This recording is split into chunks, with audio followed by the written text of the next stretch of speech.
நம்முடைய தாய் தந்தை ஆகிய கடவுளாலும் நம் ஆண்டவர் இயேசு கிறிஸ்துவினாலும் நம் அனைவருக்கும் அருளும் அமைதியும் உண்டாயிருப்பதாக. ஆமென். கண்களை மூடி ஆண்டவரை நோக்கி வேண்டிக் கொள்வோம். துதிகளின் மத்தியில் வாசம் செய்கிற எங்கள் தூயாதி தூயவரான அன்பின் நல்ல கடவுளே, மிக அருமையான புதிய வாரத்தில் முதல் நாள் காலங்களிலே உடைய திருமணங்களில் வந்து உண்மை தோது கொள்ளும்படியாக ஆண்டவர் எங்களுக்கு பாராட்டி இருக்கிற தயவுக்காக இறக்கங்களுக்காக நன்றி படைக்கிறோம். இப்பொழுதும் உடைய மகனாக எங்கள் ஆண்டவர் இயேசு கிறிஸ்துவின் மீது வைக்கின்ற பற்றுவதை நாங்கள் தூய்மையுள்ளவர்களாக இருக்கும்படிக்கு உடைய ஆவியான வழியாக எங்களுக்கு உணர்த்துவதற்கு இப்போது தயவு செய்திருக்கிற தயவுக்காக நன்றி படைக்கிறோம். இப்போது நாங்கள் கேட்கிறோம், உடைய ஆவியான வழியாக திருமறையின் மறைவுகளை விலக்கிக் கொள்ள அருள் செய்கிறார்கள்.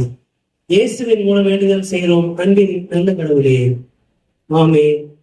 கிறிஸ்து உயிர்த்தெழுந்த திருநாளுக்கு பின்வரும் 4ஆம் ஞாயிறு என்று சொல்லப்படுகின்ற இந்த நாளிலே படித்து சிந்திக்கும்படியாக அருளுரை பகுதியாக உட்குறிக்கப்பட்டுள்ள நற்செய்தி பகுதி தூய யோவான் எழுதிய நற்செய்தி நூல் 8ஆம் பிரிவு திருவசனங்கள் 28 தொடங்கி 36 வரை அடங்கிய திருவசனங்களை படிக்க அனைவரும் கவனமாய் கேட்போம். இயேசு யூதர்களிடம், நீங்கள் மானிட மகனை உயர்த்திய பின்பு இருக்கிறவர் நானே, நானாக எதையும் செய்வதில்லை, மாறாக தந்தை கற்று தந்ததையே நான் எடுத்துரைக்கிறேன் என்பதை அறிந்து கொள்வீர்கள். என்னை அனுப்பியவர் என்னோடு இருக்கிறார், அவர் என்னை தனியாக விட்டு விடுவதில்லை, நானும் அவருக்கு உகந்தவற்றையே எப்போதும் செய்கிறேன் என்றார். அவர் இவற்றை சொன்னபோது பலர் அவரிடம் நம்பிக்கை கொண்டனர். இயேசு தம்மை நம்பிய யூதர்களை நோக்கி, என் வார்த்தைகளை நீங்கள் தொடர்ந்து கடைபிடித்து வந்தால் உண்மையில் என் சீடர்களாய் இருப்பீர்கள், உண்மையை அறிந்தவர்களாயும் இருப்பீர்கள், உண்மை உங்களுக்கு விடுதலை அளிக்கும் என்றார். யூதர்கள் அவரை பார்த்து, உங்களுக்கு விடுதலை கிடைக்கும் என நீர் எப்படி சொல்லலாம்? நாங்கள் யாருக்கும் ஒருபோதும் அடிமைகளாய் இருந்ததில்லை, நாங்கள் ஆபிரகாமின் வழிமரபினர் ஆயிற்றே என்றார்கள். அதற்கு இயேசு, பாவம் செய்யும் எவரும் பாவத்திற்கு அடிமை என உறுதியாக உங்களுக்கு சொல்லுகிறேன். வீட்டில் அடிமைக்கு நிலையான இடம் இல்லை, மகனுக்கு அங்கு என்றென்றும் இடம் உண்டு. மகன் உங்களுக்கு விடுதலை அளித்தால் நீங்கள் உண்மையிலே விடுதலை பெற்றவர்களாய் இருப்பீர்கள் என்றுகிறேன்.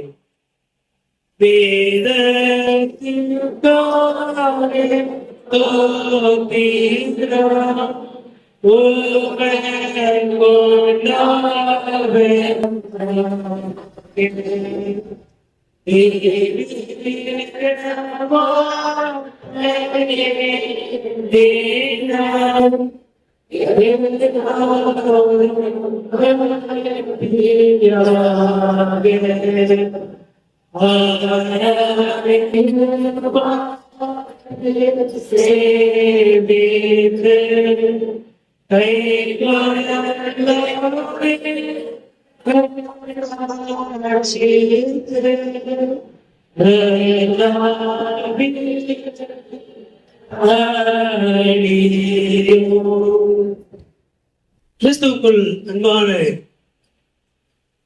இறை மக்களே, என் அனைவரையும் உயிர்த்தெழுந்த ஆண்டவர் இயேசுவின் திருப்பெயராலே வாழ்த்துவதிலே மிகுந்த மகிழ்ச்சி அடைகிறேன். நாளிலே உங்களோடு கூட இந்த வழிபாட்டிலே பங்கேற்று ஆண்டவருடைய வார்த்தையை பகிர்ந்து கொள்வதிலே மிகுந்த மகிழ்ச்சி அடைகிறேன். கிறிஸ்து உயிர்த்தெழுந்த திருநாளுக்கு பின்வரும் 4ஆம் ஞாயிறு என்று சொல்லப்படுகின்ற இந்த நாளிலே விடுதலை என்பதை கருப்பொருளாக கொண்டு இதனாலின் நற்செய்தியை பகிர்ந்து கொள்ளலாம் என்று விளைகின்றேன். திருச்சபை ஒரு அடிமைத்தனத்தில் இருக்கிறது.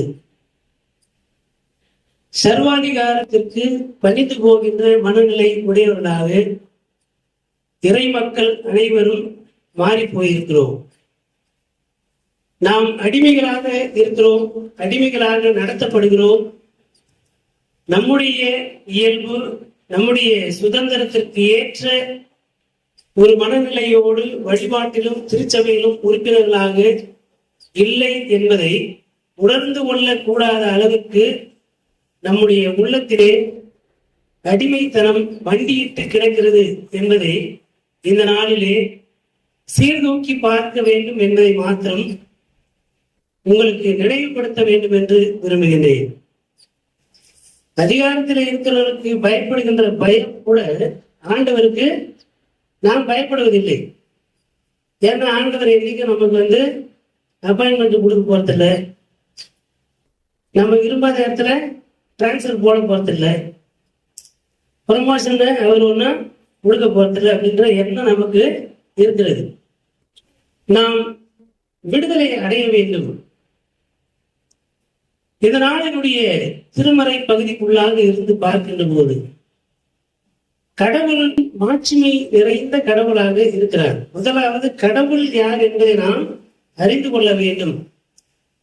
அப்ப இவ்வளவு நாள் கடவுள் யாருன்னு தெரியாம தான் வழிபாட்டுக்கு வர முடியா அப்படின்ற கேள்வி நமக்கு வரலாம். நினைவு கூர்ந்து கொள்கிறோம், அவ்வளவுதான். ஒவ்வொரு முறையும் நாம் கடவுள் மாட்சிமை நிறைந்த கடவுள் என்பதை நம்முடைய உள்ளத்திலே நிலைநிறுத்திக் கொள்ள வேண்டும். மனித இயல்பின்படி பல நேரங்களிலே நாம் அதை மறந்து போவது உண்டு. வழிபாட்டுக்கு வருகின்ற போது பயபக்தியோடு வருவோம். திரும்ப வழிபாடு முடித்த பிறகு எந்த விதமாக உள்ள வந்தோமோ அப்படியே வெளியே போயிடும். நம்முடைய சிந்தனைகள் கூர்மைப்படுத்தப்பட வேண்டும். கடவுளினுடைய பெயர் மாட்சிமை நிறைந்தது என்பதை உணர்ந்து கடவுளுக்கு ஏற்ற அந்த பயபக்தியோடு கூடிய உணர்வு நம்முடைய உள்ளத்திலே இருக்க வேண்டும். ஏனென்றால் அந்த எண்ணம் நமக்கு வருமானால் நாம் மனிதர்களை கண்டு பயப்பட வேண்டிய அவசியம் கிடையாது. எப்பேற்பட்ட ஏகாதிபத்தியமாக இருந்தாலும் சர்வாதிகாரமாக இருந்தாலும் அவைகள் எல்லாவற்றையும் விட கடவுள் மேலானவர். கடவுள் மேலானவர் என்ற உணர்வு நமக்கு இருந்தால் இந்த உலகத்தின் அதிகாரங்கள் எல்லாவற்றையும் மேற்கொள்ள முடியும் என்கிற துணிச்சல் நமக்கு இருக்கும். நாம் கடவுள் மாட்சிமை நிறைந்தவர், அவர் வல்லமை நிறைந்தவர் என்பதை உள்ளத்திலே உள்வாங்காத மக்களாக இருந்தால் இந்த உலகத்திலே இருக்கிற சின்ன சின்ன அதிகாரங்களை பார்த்து ஒவ்வொரு நாளும் பயந்து பயந்து வாழ்கின்ற மக்களாகத்தான் நாம் இருப்போம். கடவுள் தூய்மையானவர் என்பதை நாம் உணர்ந்திருந்தால் நாம் தூய்மையானவர்களாக இருப்போம். கடவுள் நேர்மையானவர் என்பதை நாம் அறிந்திருந்தால் நாம் நேர்மையான வாழ்வை வாழ்வோம். கடவுளின் நேர்மை, கடவுளின் தூய்மையில் தான் அவருடைய மாட்சிமை நிறைந்திருக்கிறது. ஆகவே நாம் நம்முடைய நடக்கையிலும் சிந்தையிலும் பேச்சிலும் தூய்மை உள்ளவர்களாயும் நேர்மை உள்ளவர்களாயும் இருப்பதற்கு அழைக்கப்படுகின்றோம். கடவுள் தூயவராயிருக்கிறார். அவருடைய திருமுன்னிலைக்கு நாம் வருகின்ற போது அவருடைய மாட்சிமையின் அளவிற்கு ஏற்ப நாம் அவரை மாட்சிமைப்படுத்த தூய்மையான உள்ளத்தோடு ஆலயத்திற்கு வருவதற்கு நம்மை நாம் ஒப்பு கொடுக்க அழைக்கப்படுகின்றோம். கடவுள் இங்கே ஒரு ஆசாரியத்துவத்தை ஏற்படுத்துகின்றார். அது மோசையின் மூலமாக நடைபெறுகிறது. ஒரு வழிபாட்டை, ஒரு மக்கள் கூட்டத்தை கடவுளின் மக்களாக தொடர்ந்து வழிநடத்துவதற்கு ஒரு முறைமை, ஒரு ஆர்டர் ஆஃப் வர்ஷிப் என்று சொல்லுகிறோம் இல்லையா, இது வழிபாட்டின் முறைமை. கடவுளின் மக்களாய் இருப்பதற்கான ஒரு முறைமை தேவையாயிருக்கிறது. அந்த முறைமையை வழிநடத்துவதற்கு ஒரு ஆசாரியத்துவம் தேவை என்பதை உணர்ந்து அது பிரீஸ்டுடன் பெயர் வச்சிருக்கிறாங்க. தலைமைத்துவ பயிற்சி தான் அது. மக்களை ஒருங்கிணைத்து வழிநடத்துவதற்கு ஒவ்வொரு நிலையிலும் 10 பேருக்கு, 100 பேருக்கு, 1000 பேருக்கு, 1,00,000 பேருக்கு தலைமைத்துவம் பகிர்ந்து கொடுக்கப்பட்டு அதன் வழியாக கூட்டி சேர்க்கப்படுகின்ற போதுதான் எல்லாமே சரியாய் நடைபெறும். எல்லாருக்கும் அங்கே ஒரு பங்களிப்பு இருக்கும், எல்லாருக்குமே அங்கே ஒரு பொறுப்புணர்வு இருக்கும், அந்த இடத்துல ஒரு உரிமையும் இருக்கும். அதிகாரம் சர்வாதிகாரமாக இருந்தால் நமக்கு என்ன, நம்ம போய் என்ன நடக்க போகுது? நாம் இல்லைன்னா ஒண்ணுங்க மாறப்போவது கிடையாது. நாம ஒரு எத்து ஆள். இந்த எண்ணம் நமக்குள்ளே வந்துவிடும். நடத்துற ஐயர் டைமுக்கு வந்தா போதும் இல்லையா? அப்ப நம்ம பங்கேற்கின்ற போது நம்முடைய பங்கேற்குடைய முக்கியத்துவம் என்ன என்பதை பல நேரங்களிலே நாம் உணராத நிலைக்கு தள்ளப்படுகிறோம். அதன் காரணம், யாரோ அதிகாரம் செலுத்துகிறார், யாரோ எல்லாவற்றையும் செய்கிறார், இங்க எனக்கு எந்த விதமான இடமும் இல்லை. there is no space. எனக்கான அங்கீகாரம் இல்லை, எனக்கான இடம் இல்லை. போனா பொம்மை மாதிரி உட்கார்ந்துட்டு வர வேண்டிய நிலைமையில தான் நான் இருக்கிறேன் என்ற நிலைக்கு திருச்சபை இன்றைக்கு தள்ளப்பட்டிருக்கிறது. இது அரசியலாகத்தான் தெரியும். திருமறையின் நற்செய்தி பகுதியே மிகப்பெரிய அரசியல் தான். யூத சமய அதிகாரத்தில் இருப்பவர்களுக்கும் இயேசுவுக்கும் இடையிலான மிகப்பெரிய டிஸ்கோர்ஸ், மிகப்பெரிய வாக்குவாதங்கள் அடங்கிய ஒரு உரையாடல் தான் இதனால் இந்த நற்செய்தி பகுதி. நீங்க இல்லைன்னா இந்த ஆலயம் இல்லை. இந்த உணர்வும் இந்த துணிச்சலும் உங்களுக்கு இருக்கணும். நான் இல்லைன்னா சபை இல்லை. நாம் எல்லாரும் ஒன்றிணைந்திருந்தால்தான் சபை. இங்க யாரோ அதிகாரம் செய்துவிட்டு போவதற்கு நாம் வேடிக்கை மனிதர்களாக வந்து போக வேண்டிய அவசியம் கிடையாது. இந்த திருச்சபை அதற்காக யாரோ ஒருவர் வேடிக்கை காட்டவும் மற்றவர்கள் எல்லாம் வேடிக்கை பார்க்கவும் இந்த திருச்சபை உருவாக்கப்படவில்லை. இங்கே நாம் கூடி வருவது கம்யூனிஸ்ட் பார்வையிலே சொல்லுவார்கள், இவ்வளவு பெரிய மாஸ், இவ்வளவு பெரிய கூட்டத்தை எங்களாலாம் கூட்ட முடியல. நாம கூட்டி இருந்தாக்க இந்த உலகத்தை நேரம் மாற்றி இருப்போம். இதுதான் கம்யூனிஸ்டவாதிகளுடைய ஆர்குமெண்ட். ஆனா நம்ம எப்படி மாறிட்டோம்? மழைன்னு பிரசங்கம் பண்ணணும். எல்லாருக்கும் அப்படியே தடவி கொடுக்கிறது போலவே பிரசங்கம் பண்ணாதான் நல்ல ஐயரு. நாம் புரட்சிகரமான சிந்தனைகளை பகிர்ந்து கொள்வதற்கு கூட இந்த திருச்சபை பக்குவப்படுத்தாத நிலையில் தான் நாம் இருந்து கொண்டிருக்கிறோம். மக்கள் நம்ம தேச ஆசீர்வாதமான வார்த்தைகளை, வாக்குத்தத்தங்களை மாத்திரம்தான் எதிர்பார்க்கிறாங்க. நம்மளே சொல்லிக்கிறது. மக்கள் புரட்சிகரமான சிந்தனைகளை விரும்புகிறார்கள். அதிகாரத்தில் இருக்கின்ற இடத்துல நாம தான் என்ன பண்றோம்? புரட்சிகரமான சிந்தனைகளை விதைக்க தவறி மழமழன்னு பேசிட்டு மக்களையும் மழங்கடிக்க செய்கின்ற வேலையை செய்துவிட்டு அதற்கு பெயர் அருந்துரை என்ற பெயரையும் கொடுத்து விடுகிறோம். அருந்துரை என்பது புரட்சிகரமான மாற்றத்தை ஏற்படுத்துகிறதாக இருக்க வேண்டும். இயேசுவின் அருளுரைகள் இந்த உலகத்தை புரட்டி போட்டது. புரட்டி போனதுனால்தான் இங்கே நம்ம உட்கார்ந்து கொண்டிருக்கிறோம். இயேசு எல்லா பரிசேயர்களைப் போலவும் மறைநூல் அறிஞர்களைப் போலவும் அப்படியே மேம்போக்காக மேலோட்டமாக மனமான தடவி கொடுக்கின்ற ஒரு பிரசங்கத்தை பண்ணியிருந்தால் பரிசேயர்கள் ஒருவராக இருந்திருப்பார். அவர் ஒரு புரட்சிகரமான தலைவராக இருந்திருக்க மாட்டார். இன்றைக்கு நாம் ஆண்டவர் என்றும் இரட்சகர் என்றும் சொல்லுகின்ற அந்த அங்கீகாரம் அவருக்கு வந்திருக்காது. அப்ப புரட்சிகரமான மாற்றத்தை ஏற்படுத்தக்கூடிய ஒரு தலைவரில் அடியவர்கள் சீடர்கள் என்று சொல்லுகின்ற நாம் இந்த சமூகத்திலே என்ன விதமான புரட்சியை செய்து இருக்கிறோம்? எனக்குள் முதல்ல ஒரு புரட்சி நான் ஏற்படுத்துறேனா? எல்லா மனிதர்களைப் போலவும் இந்த உலகத்தின் ஆசைகளுக்கும் இச்சைகளுக்கு இடம் கொடுக்கின்ற மனிதராக இருக்கிறோமா? அல்லது நான் கிறிஸ்துவின் சீரன், கிறிஸ்துவுக்கு ஏற்ற சாயல் என்னுடைய உள்ளத்தில இருக்க வேண்டும், என்னுடைய பேச்சில இருக்க வேண்டும், என்னுடைய நடத்தையில இருக்க வேண்டும், என்னை பார்க்கிறவர்கள் கிறிஸ்துவை பார்ப்பதாக உணர வேண்டும் என்கின்ற புரட்சிகரமான ஆளுமையை உள்வாங்கிய மக்களாக நாம் இருக்கின்றோமா என்பதை நாம் சிந்தித்து பார்ப்பதற்கு அழைக்கப்படுகிறோம். கடவுளின் மக்கள் இந்த உரையாடலுடைய முதல் பகுதியிலே ஆண்டவர் இயேசு நானும் தந்தையும் ஒன்றாக இருக்கிறோம் என்பதை தொடர்ந்து யோவான் நற்செய்தி நூலிலே சொல்லுவதை நாம் பார்த்திருக்கிறோம். நான் அவரோடு இருக்கிறேன், அவர் என்னோடு இருக்கிறார். ஒரு மகன் எப்பொழுது வாரிசு என்கின்ற உரிமையை பெற்றுக் கொள்கிறான் என்றான். எல்லாருமே பெற்றவர்கள் பிள்ளைகள் தான். ஆனால் வாரிசு என்பது என்ன? நம்ம என்ன சொல்லுவோம்? முதல் பிள்ளை தான் வாரிசு அப்படின்னு சொல்லுவோம். வாரிசு என்பது தந்தையின் எண்ணத்தை அப்பழுக்கின்றி அப்படியே கடைபிடிக்கிறவர் தான் உண்மையிலே அந்த தந்தை தாய்க்கு உண்மையான வாரிசு. இயேசு கடவுளின் வாரிசு. நாம் எல்லாருமே கடவுளின் பிள்ளைகள். ஆனால் நாம் கடவுளின் வாரிசா என்றால் உண்மையிலே நாம் கடவுளின் வாரிசு கிடையாது. நாம் கடவுளினுடைய திருவுளத்தை கடைபிடிக்கிறோமா? கடவுளை பிரதிபலிக்கின்றோமா? கடவுளின் திருவுளத்தை பிரதிபலிக்கிறவர்கள் தான் கடவுளினுடைய வாரிசு. நாம் கிறிஸ்துவனுடைய உடன் பங்காளிகள் என்று சொல்லி பவுல் சொல்லுகின்றார். கிறிஸ்துவனுடைய உடன் பங்காளிகள் என்பது எப்பொழுது? கிறிஸ்துவுக்கும் எனக்கும் வேற்றுமை இருக்கக்கூடாது. கிறிஸ்துவனுடைய ஆளுமையை ஒரு பக்கம் பொறுத்துக்க நடத்தி, இந்த பக்கம் வலது பக்கத்திலிருந்து பார்த்தோம்னா கணக்கில் சொல்லுவோம் இல்லையா, LHS equal to equal RHS, left and right ஈக்குவலா இருக்கும். அப்போ கிறிஸ்துவையும் நம்மையும் முன்னிறுத்தி பார்க்கின்ற போது சமமான ஆளுமை இருக்கிறதா? அதிகாரம் என்பது கிறிஸ்துவனுடைய ஆளுமையை நாம் உள்வாங்கி இருக்கிறோமா? கிறிஸ்து கடவுளின் வாரிசாக இருக்கிறார்.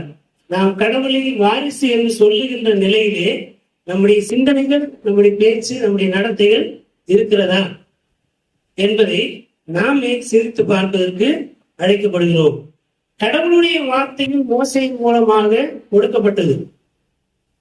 அந்த கட்டளைகளை எல்லாம் ஓர வச்சாச்சு. ஆனால் மோசையின் மூலமாக தலைமை ஆசாரித்துவம் என்பது நிறுவப்படுகிறது. ஒரு பேராயர் எப்படி இருக்க வேண்டும் என்று அதற்கு ட்ரெஸ் கோட மோசே செய்து கொடுக்கிறார். அந்த ட்ரெஸ் கோட போட்டதுனால மாத்திரம் அவர் பேராயராக இருந்துட முடியாது.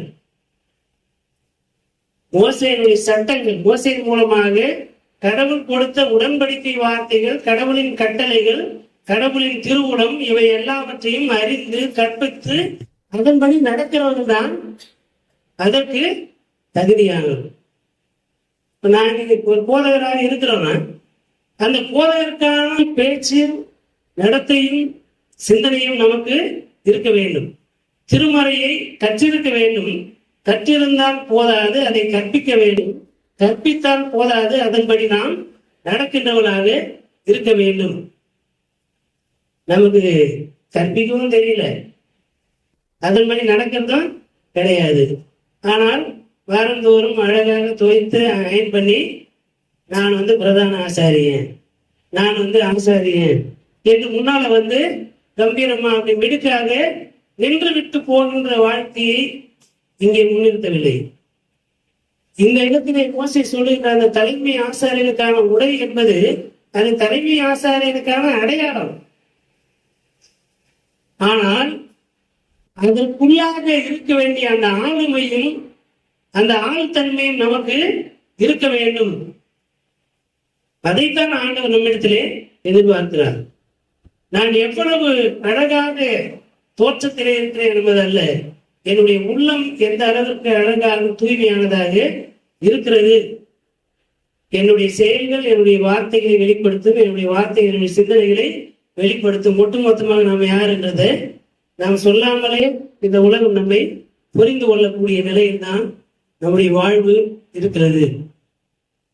பரிசேயர்களுக்கும் மறைநூல் அறிஞர்களுக்கும் அன்றைக்கு இருந்த ஆசாரியர்களுக்கும் தலைமை ஆசாரியர்களுக்கும் ஆண்டவர் முற்றிலும் மாறுபட்ட ஒரு தலைவராக இருந்தார். சமய அதிகாரங்கள் கிறிஸ்து சமயத்தின் மீது நம்பிக்கை வைத்திருக்கின்ற மக்கள் கிறிஸ்துவை பார்க்கிற போது இவர்தான் மேசியா என்பதை அவர்களாலே அடையாளம் கண்டுகொள்ள முடிந்தது.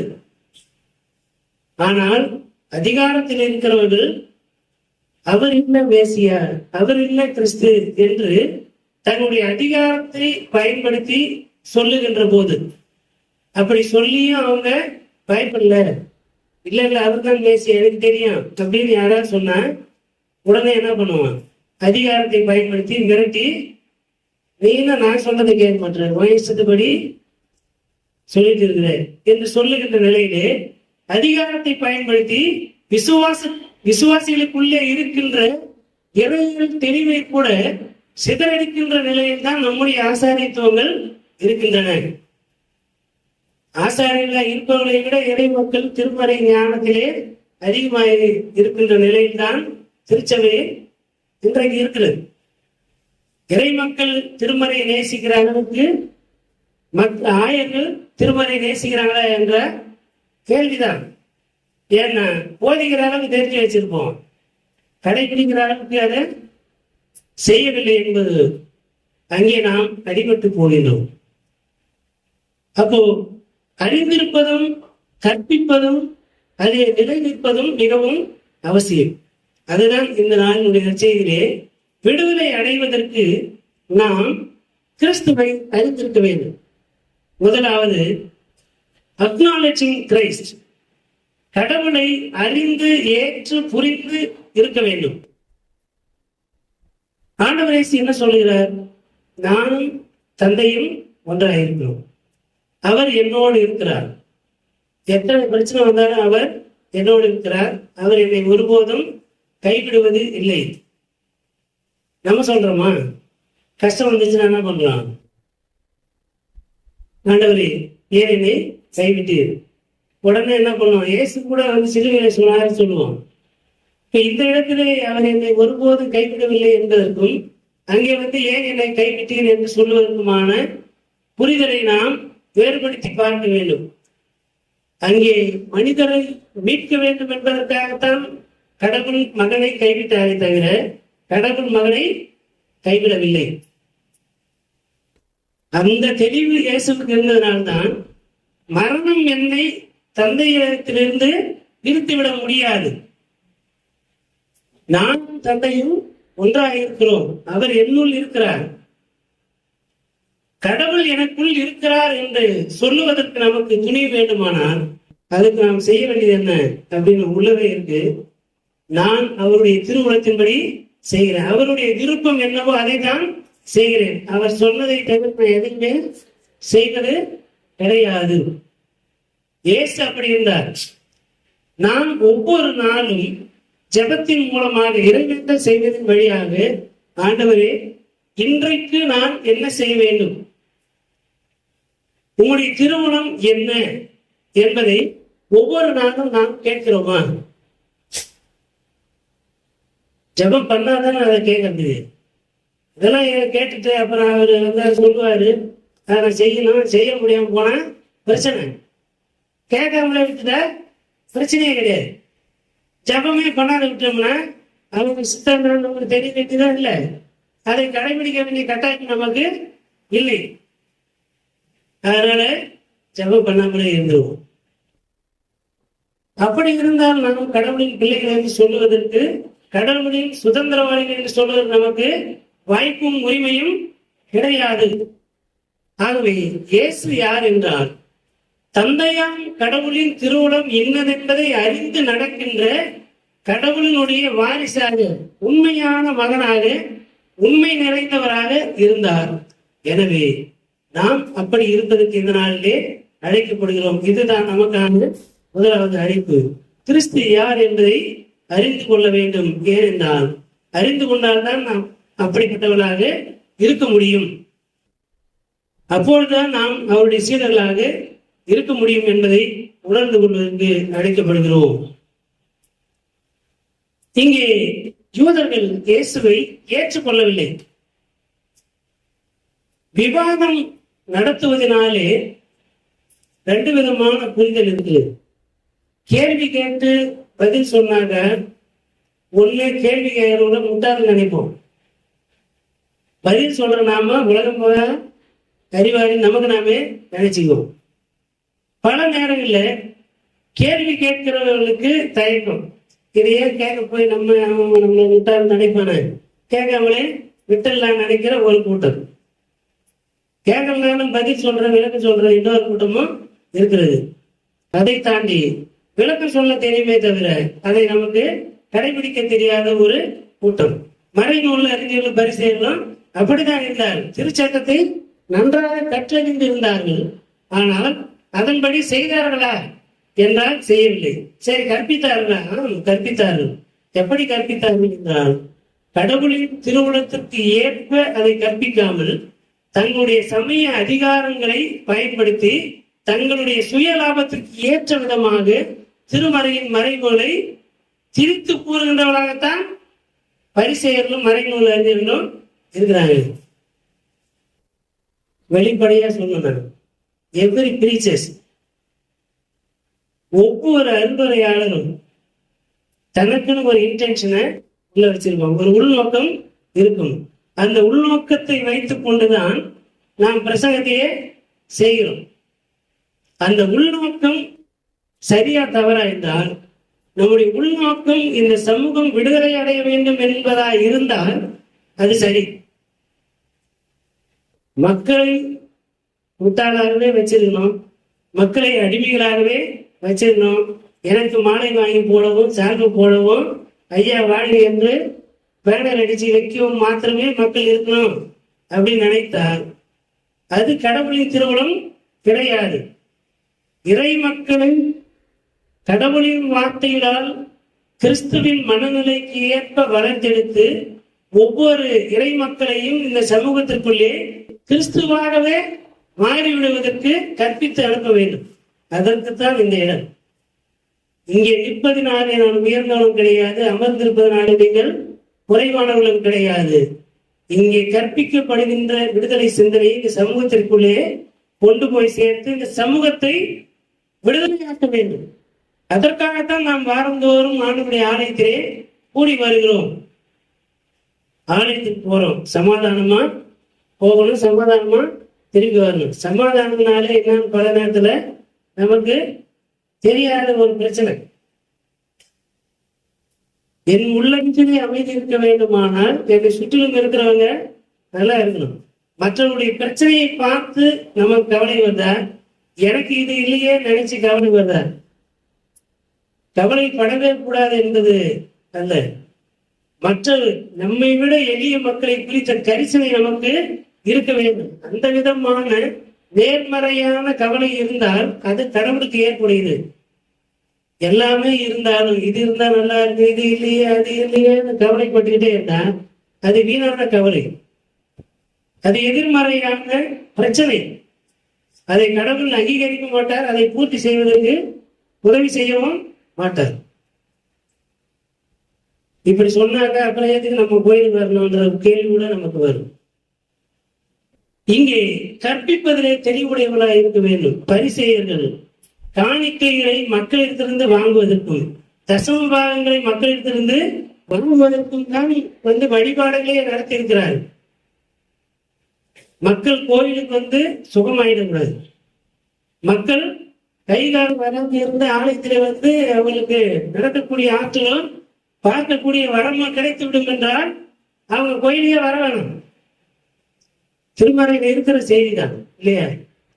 ஓய்வு நாளிலே நீ ஏன் குணமாக்குற கேள்வி ஏன் வருது? ஊனமா இருந்தா அதுக்கு ஒரு வரி செலுத்தணும். பிரச்சனைகளோடு இருந்தால் அதற்குண்டான காணிக்கையை செலுத்த வேண்டும். பெற்றோரை கவனிக்கிறதில்ல, அதற்கு ஒரு காணிக்கை செலுத்திட்டா நீங்க ஒரு வேலையை பெற்றோரை பராமரிக்கவே தேவையில்லை, அவங்க பட்னியாக இருந்தே சாகணும். அதற்கு ஒரு காணிக்கை, பொறுப்பான் என்கின்ற காணிக்கை மார்க் 7ஆம் அதிகாரத்தில் இருக்கு. அவருடைய எல்லாவற்றிற்கும் காணிக்கை வசூலித்து நான் சுகபோகமாக வாழ்வதற்கு இந்த திரை மக்களை என்னுடைய பொருளாதாரத்தை வளப்படுத்திக் கொள்வதற்கான ஏடிஎம் மிஷினா பார்க்கறதுக்கு இந்த இடம் கிடையாது. இறை மக்களுடைய வாழ்வாதாரம் வளப்படுவதற்கு நாம் என்ன செய்திருக்கிறோம்? திருச்சபையில் இருக்கிற மிகப்பெரிய கேள்வி, ஆலயங்களை கட்டுகிறோம், யாருக்கு லாபம்? ஐயருக்கு ஒரு ஐயருக்கு எக்ஸ்ட்ரா வேலை கிடைக்கும். கடவுளுக்கு என்று ஆலயத்தை கட்டுகிறோம், இருக்கிற ஆலயம் மிக அழகாக புனரமைக்கப்பட்டிருக்கிறது. இது போதும். வரலாற்றை நினைவு செய்கிறோம், ஆலயத்தை பராமரிக்கிறோம். அதை விட இறை மக்கள் பெரிய கூட்டமா வளர்ந்ததில்லை இல்லையா? 200 பேர் இருந்தா 200 பேருக்கு ஆலயம் கட்டினா போதும். ஆண்டவருக்கு என்று அதை கொஞ்சம் மகிமையான முறையில் கட்டுவது நல்லதுதான். மக்களுடைய வாழ்வாதாரம் இருக்கிறது இன்றைக்கு திருச்சபையை சேரும். 3 தலைமுறை 4 தலைமுறையாக இருக்கிறவங்க தான் ப்ரமோஷன்லயும் போஸ்ட் கிராஜுவேட்டும் போயிட்டு இருக்கிறாங்க. தவிர இங்க இருக்கிற அடித்தட்டு விசுவாசிக்கு வேலை இல்லை. கல்வி நிறுவனங்களை உருவாக்கி இருக்கிறோமா? மருத்துவ படிப்பு படித்திருக்கிற பிள்ளைகள் வேற நிறுவனத்திலே இன்னைக்கு பல இடங்கள்ல கேட்கிற கேள்வி, இங்க இருக்கிற பாத்திமா ஸ்கூல்ல போய் கேட்டோம்னா, ஏன் உங்ககிட்ட மெட்ரிகுலேஷன் ஸ்கூல் இல்லையா கேட்கறாங்கல்ல. உங்க பள்ளிக்கூடத்துல நீங்க சேர்க்கலாமே, இங்கே ஏன் கூட்டிட்டு வரீங்க? மருத்துவமனைக்கு போகணுமா, ஏன் உங்க திருச்சபை நல்ல ஹாஸ்பிட்டல் இல்லையா? நர்ஸுக்கு படிச்சுக்கிறீங்க, டாக்டருக்கு படிச்சுக்கிறீங்க, ஒரு ஹாஸ்பிட்டல் இல்லையா? அந்த கேள்வி வருது இல்லை. வாழ்க்கையை வளப்படுத்துவதற்கான திட்டங்களை வகுக்காமல் வெறுமனே கோவில் கட்டுவதனாலே இங்கே மனிதனுடைய வாழ்வு மாறப்போவதில்லை. மக்களுடைய வாழ்வாதாரத்தையும் மனநலத்தையும் பேணுவதற்காகத்தான் திருச்சபைகள் உருவாக்கப்பட்டதை தவிர வெறுமனே ஆலயங்களை கட்டிக்கொண்டு இப்படி பேரை கல்வெட்டில் போட்டு போவதற்கு ஆலயம் கிடையாது. இறை மக்களுடைய வாழ்வை வளப்படுத்த வேண்டும். அதில் தான் கடவுள் விரும்புகின்ற விடுதலை அடங்கியிருக்கிறது. சமய அதிகாரங்கள் இறை மக்களை அடிமைப்படுத்துகிறதா, விடுதலையாக்குகிறதா என்றால் அடிமைப்படுத்தி கொண்டிருக்கின்றன என்பதை நீங்கள் விலகிக் கொள்ள வேண்டும். அப்ப இது எப்படி மாறும்? கிறிஸ்துவை சரியாக அறிந்திருக்க வேண்டும். நமக்கு பிரச்சனை என்னன்னா, நம்ம ஏன் இதை போய் கேட்பான, இயேசுநாதர் மேல் நம்மளை சிலுவையில அடிப்பான, இதான் நம்ம கிட்ட இருக்கிற கேள்வி. சிலுவைக்கு பயப்படுகிறவர்கள் கிறிஸ்தவர் என்று சொல்லிக் கொள்ள முடியாது. மாற்றத்தை ஏற்படுத்துவதற்கு நமக்கு துணிவும் தெளிவும் இல்லைன்னா நாம் கிறிஸ்தவர்களே முதலாவது கிடையாது. அதில் எல்லாரும் போல பிற சமய மக்களை போல போனோமா, கூட ஊத்தணுமா, பொங்கலை வச்சோமா, திருவிழா கொண்டாடணுமா, புது துணியை போட்டப்பாடு போய்கிட்டே இருக்கலாம். சிலுவையை ஏற்பதற்கு பயந்தார் கோயிலே வரலாம். மற்றவங்களுடைய வாழ்வு எனக்கு பக்கத்தில் இருக்கிற விசுவாசி யாரும் தெரியாம வழிபாட்டிலே அமர்ந்து செல்கின்ற மக்கள் திருச்சபையில இருக்கிறார்கள். நம்மை விட ஏழைகளா இருந்த ரொம்ப பிரச்சனை. ஏன்னா நம்ம ஏன் அவங்கள்ட்ட பேசுவேன, திடீர்னு அவங்களுக்கு எனக்கு பிரச்சனையாகுது, எனக்கு இது தேவையா இருக்குன்னு சொல்லுவானே, அதை நாம் பூர்த்தி செய்ய வேண்டிய நிர்பந்தத்துக்கு தள்ளப்படுவானே என்ற நிலையில வந்தம்மா, கடிவாளம் போட்ட மாதிரி ஐயரமா திரும்பி பார்த்துட்டு ஐயரையும் கவனிக்கிறது கிடையாது. அது வேற இல்லையா? ஐயர் என்ன சொல்றாரு, இல்ல பிரசங்கம் என்ன அப்படின்னு உள்வாங்கி இருக்கணுமா? உள்வாங்காவிட்டா பார்த்ததுனாலே பயன் இல்லை. என்னை பார்த்ததுனால ஒரு பயனும் கிடையாது. இந்த வார்த்தைகளை கேட்டு அதிலே நல்லது கெட்டது இன்னது என்பதை புரிந்து அதில் எது கிறிஸ்துவுக்கு ஏற்றது என்பதை உணர்ந்து கொண்டால் நீங்கள் விடுதலையாவீர்கள். உண்மையை அறிந்து கொள்ளுங்கள், உண்மை உங்களை விடுதலையாகும். நான் சொன்ன இந்த விஷயங்களை எல்லாம் கேட்கும் போது அதிகார வர்க்கத்தின் சார்பில் நாம் நின்றால் நமக்கு சற்று கடினமாக இருக்கும். இவர் என்ன பேசிட்டு இருக்காரு, என்ன கோயில ஆராதனையா பிரசன்மா?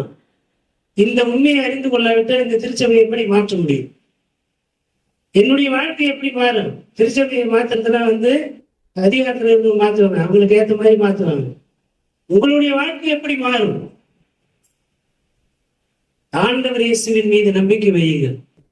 மனிதர்கள், அதிகாரத்தில் இருக்கிற மனிதர்களுடைய யாசகமோ சலுகைகளோ உங்களுடைய வாழ்க்கையை உயர்த்தாது. இந்த திருச்சபையிலே உங்களுக்கு அளிக்கப்படுகின்ற ஒவ்வொரு வாய்ப்பும் உங்களுடைய உரிமை என்பதை நீங்கள் முதலாவது விலகிக் கொள்ள வேண்டும். ஏதாவது ஒரு சின்ன பொறுப்பு கொடுத்தா ஏதோ ஐயரு கொடுத்த சலுகை நினைக்கிறார்கள் தான் நாம இருக்கிறோமே தவிர எனக்கும் இதிலே உரிமை இருக்கிறது. நானும் இந்த சபையிலே பங்காளர். நானும் காணிக்கு போற தவறாம சந்தோஷம் இருக்கிறேன், வழிபாட்டிலே பங்கேற்கிறேன், ஆண்டவரை மகிமைப்படுத்துகிறேன். வெறும் வழிபாட்டாளர்களாக அல்ல, இங்கே அனைத்து உரிமைகளும் உங்களுக்கு இருக்கிறது என்பதை நீங்கள் உணர்ந்து கொண்டால்தான் இந்த திருச்சபை விடுதலை அடையும். இந்த ஊர்ல யார் எந்த பொறுப்புல இருந்து எந்த பணி செய்ய வேண்டும் என்பதை நீங்க தீர்மானிக்கிறீங்களா? அன்றைக்குதான் இது சுதந்திரமான திருச்சபை.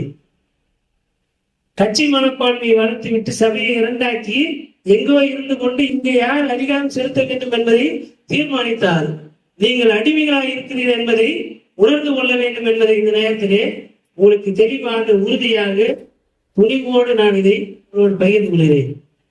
இந்த சிந்தனைகளை உணர்ந்து கொண்டால்தான் அக்செப்டிங் கிரைஸ்ட், கிறிஸ்துவை ஏற்றல் என்பது மாற்றத்தை நோக்கிய பாடுகளை நாம் ஏற்றுக்கொள்வதற்கு தயார்படுத்திக் கொள்ள வேண்டும். ஒன்றை மாற்ற வேண்டுமானால் சும்மா எல்லாராலையும் மாற்ற முடியாது. எல்லாராலையும் மாற்றணும்னா எல்லாருக்குள்ளேயும் துணிவு வர வேண்டும், எல்லாருக்கும் தெளிவு இருக்க வேண்டும். கிறிஸ்து திருச்சபையை மாற்றுவதற்காக தம்முடைய வாழ்வையை அர்ப்பணித்தார். ஏதோ வேலைக்காக, அப்பாயின்மெண்ட்டுக்காக, ப்ரமோஷனுக்காக சிறுகையில் அடிக்கப்பட்டாரா? எல்லாரும் வாழ பெற வேண்டும். யூதர்கள் என்றும் யூதர் அல்லாதவர்கள் என்றும், கிரேக்கர்கள் என்றும், ஆண் என்றும் பெண் என்றும், அடிமையானவன் சுவாதீனமானவன் என்ற பாகுபாடு இருக்கக்கூடாது என்று எருசலேம் ஆலயத்தை போராளிகளுடைய விளைவுதான் சிலுவையிலே அறையப்பட்டார். எந்த விதமான சுயநலத்திற்காக, சுயநல தேவைக்காக போராடியவர் சிலுவையிலே அறையப்படவில்லை. இந்த உண்மையை நாம் முதலாவது அறிந்து கொள்ள வேண்டும். அக்செப்டிங் கிரைஸ்ட், கிறிஸ்துவை ஏற்றுக்கொள்ளுதல் என்பது கிறிஸ்துவையும் சிலுவையினுடைய அந்த மீட்பு செயலையும் அறிந்து ஏற்று அத்தகைய மாற்றத்தையும் விளைவையும் ஏற்படுத்துகின்ற ஒரு போராளியாக திருச்சபைக்குள்ளும் சமூகத்திற்குள்ளும் நாம் மாறிவிட வேண்டும். அப்படி மாறினால் உங்கள் வாழ்வு மாறும். இல்லாவிட்டால் மகாத்மாக்கள் வருவார்கள், போவார்கள், உங்களுக்கு விடுதலையே இருக்காது. காலங்காலமாக மாலை வாங்கவும், சால்வை வாங்கவும், வேலை படிக்கவும், பேனர் வைக்கவும் நம்முடைய வாழ்க்கை முடிந்து போய்விடும். அதற்காக திருச்சபை கிடையாது. பொறுப்புகள் இருந்து சில காலம் கொடுக்கப்படும். அந்த பொறுப்பில் இருந்து கடவுளின் பெயருக்கு ஏற்ற மாட்சிமைக்கென்று உழைப்பதற்கு தான் நமக்கு அந்த பொறுப்பை தவிர, என்னை நான் வளர்த்துக் கொள்வதும் என்னுடைய குடும்பத்திற்கு என்று இந்த திருச்சபை வளைப்பதுமான வேலையை செய்கிறவர்களுக்கு அடிமைகளாக இருக்கக்கூடாது என்ற துணிவை நீங்கள் பெற்றுக்கொள்ள வேண்டும். அதுதான் கிறிஸ்துவை ஏற்றுக்கொள்ளுதல். அந்த கிறிஸ்துவை நீங்கள் ஏற்றுக்கொண்டால் நீங்கள் மெய்யாகவே விடுதலையாகுது. அல்லேலூயா, அல்லேலூயா. குமார் சத்தியத்தை அறிவீர்கள், சத்தியம் உங்களை விடுதலையாக்கும். சத்தியத்தை சொல்லிட்டேன். சத்தியம் உங்களை விடுதலையாக்கும் என்ற நம்பிக்கை உங்களுக்கு இருக்கிறதா? சத்தியத்தை உள்வாங்கி நாம் தான் செயல்பட வேண்டும். அப்படி செயல்படுகின்ற போது கிறிஸ்து நமக்குள்ளே இருந்து நம்மை ஆற்றுப்படுத்திக் கொண்டே இருப்பார். நம்முடைய பிரதான ஆசாரியர் நம்முடைய வலுவின்மையை கண்டு நம்மை கடிந்து கொள்ளுகின்றவர் அல்ல, அவர் நம்மை போல பாடுபட்டவர் என்று சொல்லி எபிரேயர் 4ஆம் பிரிவு 14 முதல் 17 வரை அடைய வசனத்திலே சென்ற வாரத்திலே படித்திருக்கும். கிறிஸ்து நம்மை வலிமைப்படுத்துகின்ற ஆசாரியராக, தலைமை ஆசாரியராக இருக்கிறார். அடுத்தவனுடைய பலவீனம், மற்றவனுடைய குறைபாடுகளை கண்டறிந்து அதை ஸ்டேட்மெண்டா எழுதி வாங்கி வச்சுக்கிட்டு மிரட்டி கொண்டே திருச்சபை நடத்துவது அல்ல தலைமை ஆசாரியின் பணி. பலவீனமானவர்கள் பலப்படுத்த வேண்டும், வாழ்வு பெறாதவர்களை வாழ்வுக்கு நேராக வழிநடத்த வேண்டும்.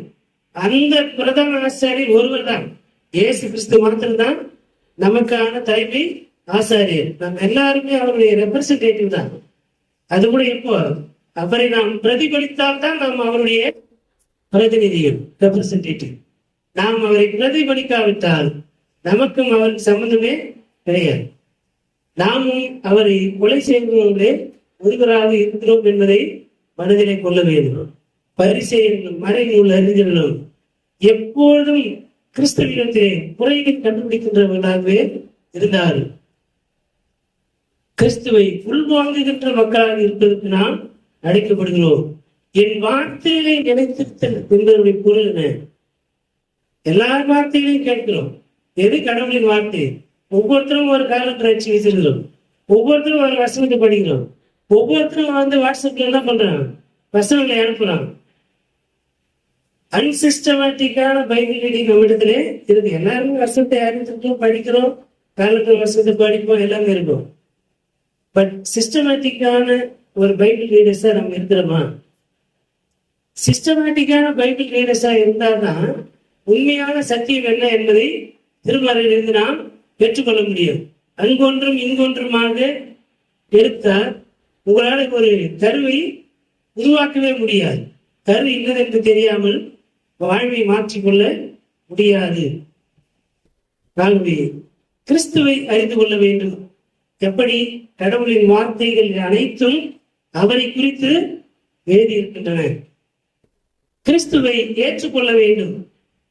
இந்த சமய அதிகாரங்களுக்கு அஞ்சாமல், கடவுளின் வார்த்தையின்படி கடவுளின் கட்டளையின்படி நடந்து அவருடைய திருவுளம் இன்னதென்பதை அறிந்து கொள்வதற்கு இடைவிடாது இறைவேண்டல் செய்து திருமறையின் வழி ஞானத்தை பெற்று நாம் கிறிஸ்துவை அறிந்து கொண்டு ஏற்றுக்கொண்டு அதை பிரதிபலிக்கின்ற மக்களாக இருக்க வேண்டும். அறிந்து கொண்டால்தான், அதை உள்வாங்கினால்தான் நாம் அதன் மீது நம்பிக்கை வைக்க முடியும். ஒரு மனிதரை அறிந்து கொள்ளாமல் நம்பிக்கை வைப்போமா? ஒரு மனிதனுடைய சிந்தனைகள் கோட்பாடுகள் என்ன என்பதை தெரியாமல் அவரோடு நட்பு வைத்துக் கொள்வது தற்கொலை செய்து கொள்வதற்கு சமம்.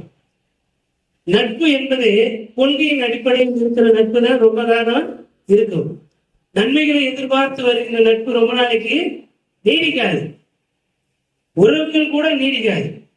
ஒரு வீட்டுல 4 பேர் இருக்கிறோம், அப்பா அம்மா பிள்ளைகள் இருந்தாங்க, அங்க அரசியல் இருக்குதா இல்லையா? அரசியல் இருக்கா இல்லையா? குடும்பத்துல ஒரு செயல் நடைபெறுகிறது, 4 பேர் இருந்தோம், 3 பேர் ஒரு கருத்தை சரின்னு சொல்றோம், ஒருத்தர் இல்லைக்கு தப்புன்னு சொல்றாரு, அதுக்கு பேர் என்ன? அவ்வளவுதான் அரசியல். இந்த தெளிவு நமக்கு இருக்க வேண்டும். அரசியல் எல்லா இடத்துலயும் இருக்கும். அது கொள்கையின்படி இருக்கிறதா? கிறிஸ்துவனுடைய கொள்கையின்படி இருக்கிறதா? கடவுளுடைய வார்த்தையின்படி இருக்கிறதா? கடவுளுடைய நீதியை நிலைநாட்டுகின்றதா இருக்கிறதா? நாம் சரி என்பதும் தவறு என்பதும் கடவுளின் வார்த்தையின்படியும் கடவுளின் கட்டளையின்படியும் கடவுளின் திருவுளத்தின்படியும் இருக்குமையானால் நாம் கிறிஸ்துவின் மனநிலை உடைய மக்களாக இருப்போம்.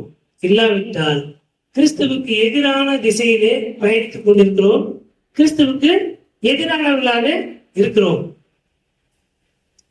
நமக்கு பேர் அப்ப என்ன தெரியுமா? கிறிஸ்துவுக்கு எதிரானவர்களுக்கு பேர் என்ன? சொல்லுங்க, யாராவது சொல்லுங்க. கிறிஸ்துவுக்கு எதிரானவர்களுக்கு பேர் என்ன? எதிர் கிறிஸ்து, அந்தி கிறிஸ்து.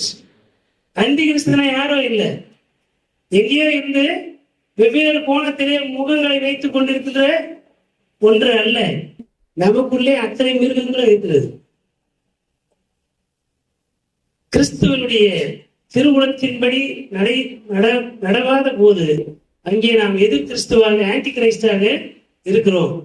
கிறிஸ்துவை ஏற்றுக்கொள்ளாத இந்த யூத சமய தலைவர்களை போல் அல்ல, கிறிஸ்துவை போலவே நாம் நம்மை மாற்றிக்கொள்வதற்கு கடவுளின் வார்த்தைகளை கற்றுக்கொள்வோம், கடைபிடிப்போம், அவற்றை செய்து நம்மை நாம் விடுதலையாக்கிக் கொள்வோம்.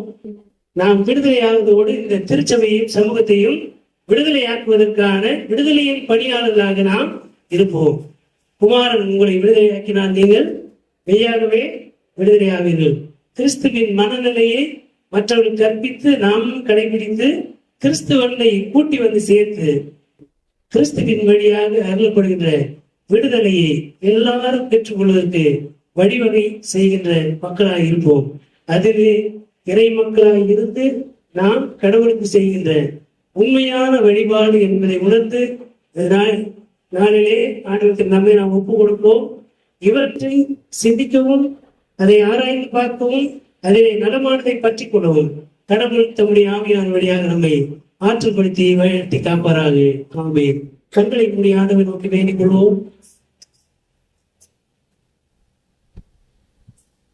அனைத்து ஆசீர்வாதங்களுக்கும் ஊற்றாயிருக்கிற அன்பின் நல்ல கடவுளே, விடுதலையாளராகிய உங்களுடைய மகனாகிய எங்கள் ஆண்டவர் இயேசு கிறிஸ்துவனுடைய முன்மாதிரியை பின்பற்றுகின்ற மக்களாக இருப்பதற்கு உடைய சட்டங்களையும் உடைய வார்த்தைகளையும் உடைய திருவுளத்தையும் இன்னதென்று அறிந்து பகுத்தறிந்து கிறிஸ்துவை போலவே நாங்கள் வாழ்வதற்கு எங்களை நாங்கள் ஊக்குவிக்க இந்த நாளிலே ஆண்டுகளை எங்களுக்கு கற்பித்தபடி நாளே உங்களுக்கு நன்றி படைக்கிறோம்.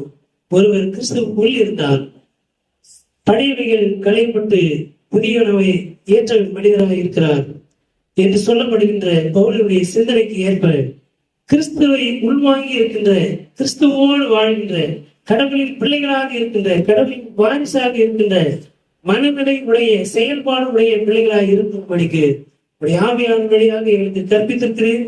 இந்த வார்த்தையை நிலைத்திருக்க உடைய ஆவியான வழியாக ஒவ்வொரு நாளும் எங்களுக்கு துணை செய்வீராக. எல்லாவற்றையும் திருக்கரத்தில் ஒப்புகிறோம். எங்களை ஆண்டு கொள்ளும், வழிநடத்தும், பலப்படுத்தும், காத்துக்கொள்ளும். இயேசு என்ற திருப்பெயரை முன்னிட்டு வேண்டிய செய்கிறோம் எங்கள் அன்பு நிறைந்த நல்ல கடவுளே. ஆமென்.